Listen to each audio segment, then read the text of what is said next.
Hey, welcome back to Some Guy Teaches You About Stuff. So hey guys, this is episode 30. That's special, I guess.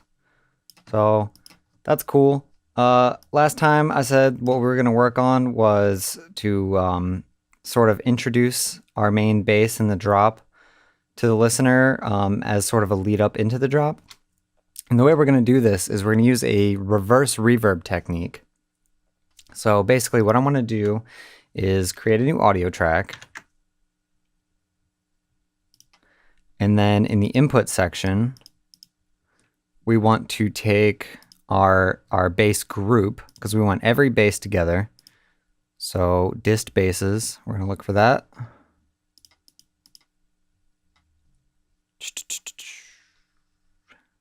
Right there. Okay. And then what that's going to do is going to take the input from the group as a whole, and I'm going to hit record on this, and I'm going to just grab one hit of these basses.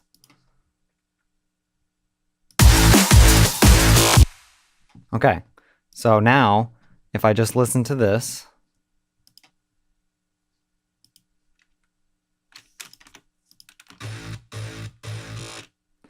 you'll see it has every bass combined together into one wave.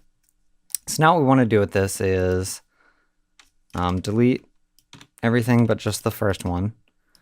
Now we want to go ahead and take a reverb, throw it on there, get rid of this EQ. We want a very long decay. So what we're going to end up doing is bounce this down to another track and then reverse it. And so we want a long decay time so that when we reverse it, it's very gradual sort of swell upwards.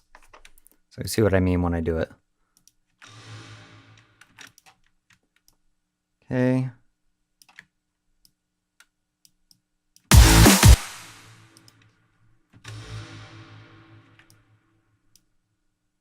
All right, so we're going to want a decay on the high and the lows, but we don't want too much.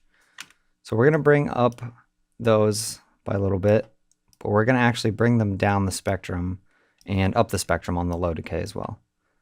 Just so that it's gradually affecting the lower and high frequencies over time, but not drastically.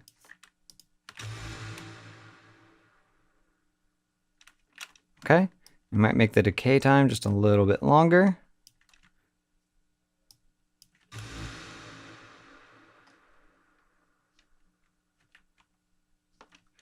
All right, so now what we're going to do is we're going to create yet another track. And we're going to set the input to the one that we just created, which is track 40. Let's scroll down till we see 40 right there. Set that to record. And then just hit the record button. Whoop, hang on. Can't have it in solo or it won't pick it up. That was an issue. So if we have them both soloed, now it will hear this track.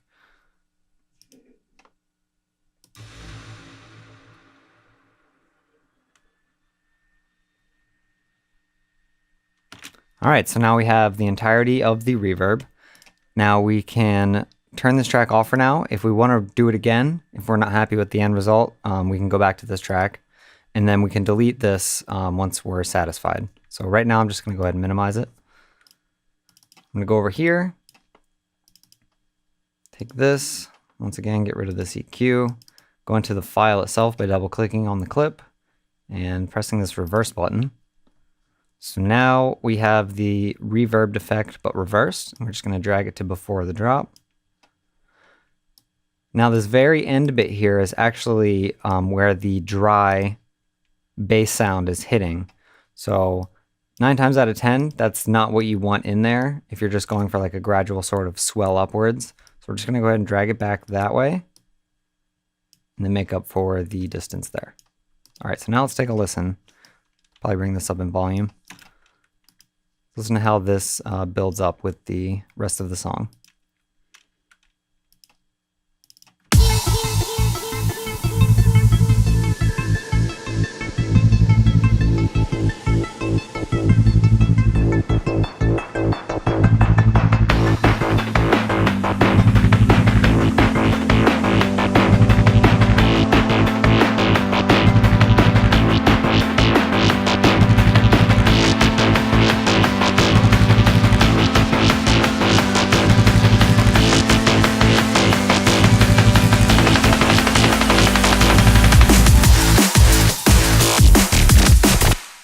Okay. I could hear it just a little bit, but I might boost it up a little bit in volume. I'm just gonna really slam it on the in-clip gain by, let's see, 16 decibels, and then I'll turn this down by about 10, so that we're getting a net gain of 6 dB. All right, so let's take another listen here.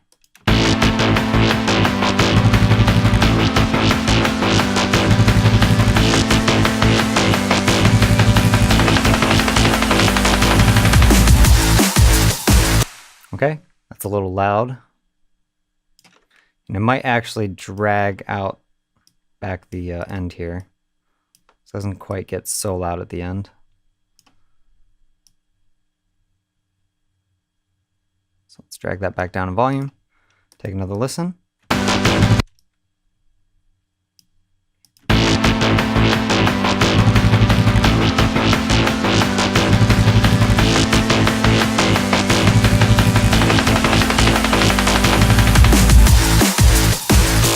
Okay, I'm pretty happy with that overall. However, I do think that we could make the decay longer and achieve a better effect. So let's go back to the first one we had. And I apologize because I did not have that set to the right return track for you guys to be able to hear that. But I fixed it now. So now that we're back in here, let's take a listen. Okay. Set the decay time to something ridiculous like 17 seconds. And let's go ahead and render out another one of those.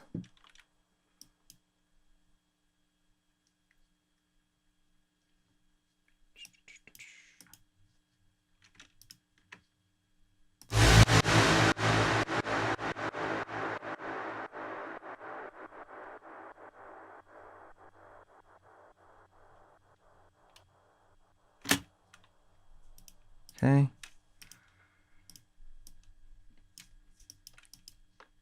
If you heard that weird pumping, that's the side chain once again from the kick. All right, so let's drag this one back. Let's select it and press 0 so we can disable it for now. And now let's use this guy. Let's go in here, reverse it, drag it back, get rid of the very end bits. Turn up the clip gains, we can see the audio. All right, now let's take a listen to that.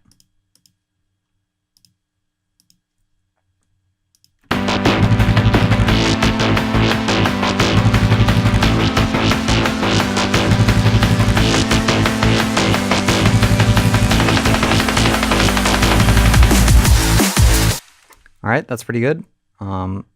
I'm just going to turn it down. It's definitely way too loud. Takes away from the dynamics of the impact when the drop hits. All right, one more time.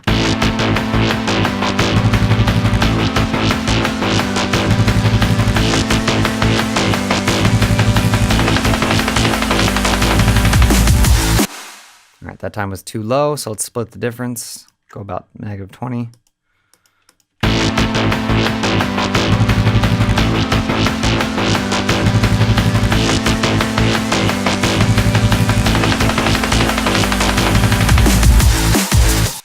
All right, maybe just another 2 dBs down, and I think that'll be about perfect. So I'm pretty happy with that. I'm gonna go ahead and delete this track here. I'll rename this to Bass Swell.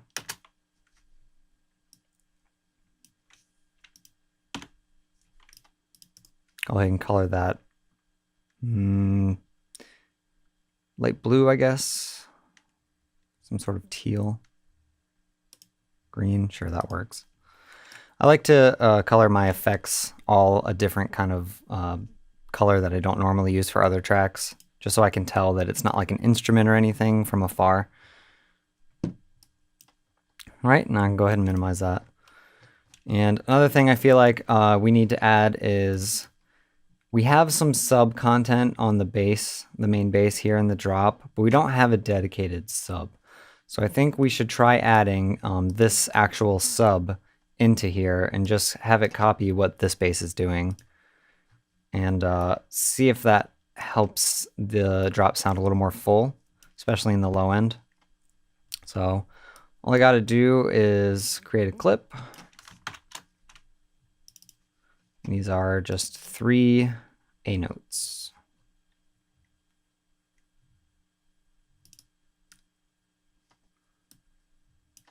Okay, that's apparently too high. All right. Let's just match it up to the right timing.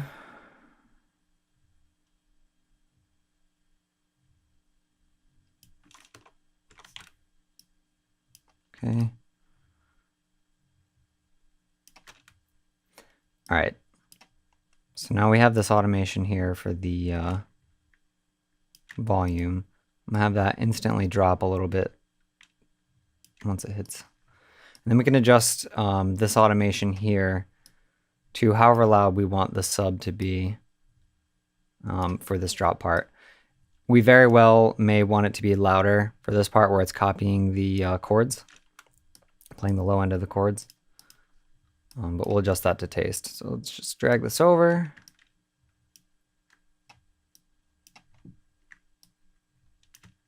Copy it for the second part of the drop there.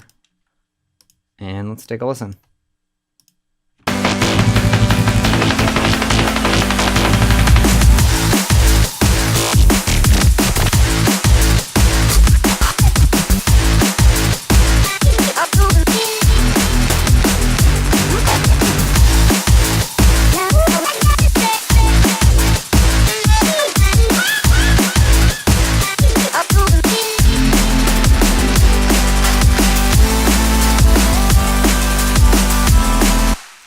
Okay, I'm going to go ahead and solo the bass group and the sub. Just take a listen to the before and after.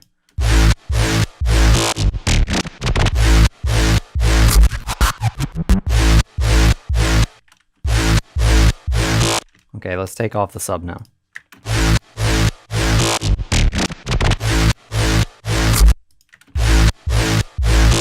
Okay, it's definitely adding a low end there.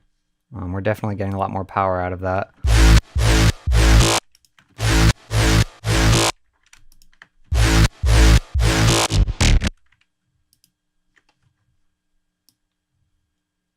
My only concern is that maybe it's a little bit too loud. So I may do some compression on this later. But for now, I'm just going to turn it down for just this part. Oh, okay. See, we have a little bit of an issue with our automation here. This point here is 0 dB, while this is -2, and it was gradually going upwards. So we're going to want to make this a straight line. I'm going to drag this down to -3.5, put a point here, drag this up to 0.0, or 0, and this to -3.5. All right, so now this is a more consistent volume, and it's a little bit lower as well. Take one more listen.